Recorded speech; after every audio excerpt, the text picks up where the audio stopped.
I wanna demonstrate you how to highlight the objects in Premiere Pro. Let's go! First of all, go to Effects and write Lumetri color.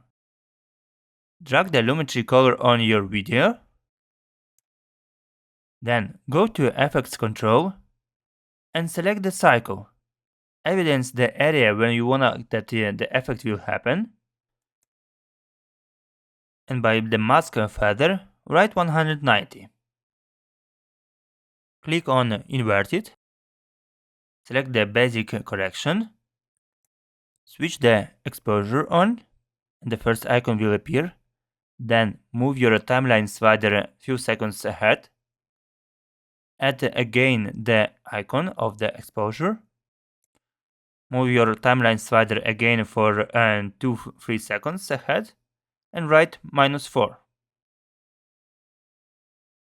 Let's see the result. Guys, help to grow this channel. Put your like and subscribe.